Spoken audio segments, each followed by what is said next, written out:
ఇబ్రహీంపట్నం తహసీల్దార్ కార్యాలయం గేట్కు తాళం వేసిన కాంట్రాక్టర్. రంగారెడ్డి జిల్లా ఇబ్రహీంపట్నంలోని తహసీల్దార్ కార్యాలయం గేట్కు తాళం వేసిన కాంట్రాక్టర్ దానయ్య భవన నిర్మాణానికి సంబంధించిన 50 లక్షల బిల్లు ఇవ్వలేదంటూ గేటు ముందు నిరసన.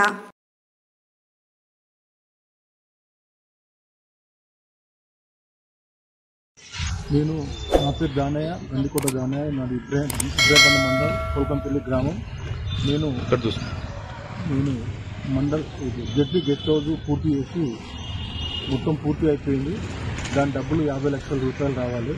ఏ అధికారులు స్పందిస్తలేరు. అధికారులు మొత్తం చేయి అని చెప్పి చూపించి ఎంఆర్ఓ ఆఫీస్ శిథిలావస్థ కలిగినప్పుడు ఎక్కడ లేకపోతే ఈ గెస్ట్ హౌస్కు పూర్తి చేయాలని చెప్పి ఈ గారు చెప్పారు. ఈ గారు ఆదేశాల ప్రకారం మొత్తంలో టోటల్గా 50 లక్షల రూపాయలు పెట్టి పూర్తి చేసిన గెస్ట్ హౌస్.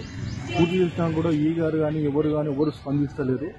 స్పందించకపోతే 50 లక్షల అప్పుకు మొత్తం ₹3 మిత్తి లేక నెలకు 1,50,000 రూపాయలు మిత్తి అయిపోతుంది.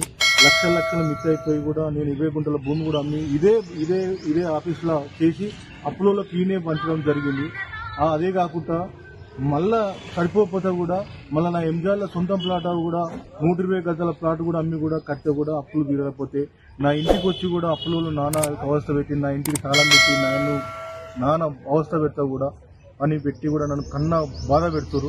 ఆ బాధ ఎగలేక కూడా ఒకనాడు నేను సూసైడ్ చేసుకోవడం జరిగింది. అదే మా ఇంట్లో సూసైడ్ చేసుకోవడం జరిగితే మా పిల్లలు నన్ను తాళం విరగొట్టి తలుపులు వలగొట్టి నన్ను మా పక్కకున్న హాస్పిటల్కు తీసుకుపోయి నా 5 రోజులు హాస్పిటల్ ఉండి డిశ్చార్జ్ అయ్యి వచ్చిన. ఏ బాధ ఎగలేక కూడా నేను ఈ బాధలు ఎగలేకపోతున్నా. నా ఉన్న భూమి పోయింది, ఉన్న ప్లాట్ పోయింది. నేను పిల్లలకు దూరం అయిపోయినా, నా భార్యకు కూడా దూరం అయిపోయినా, నీ ఇంటికి కూడా అయిపోయినా.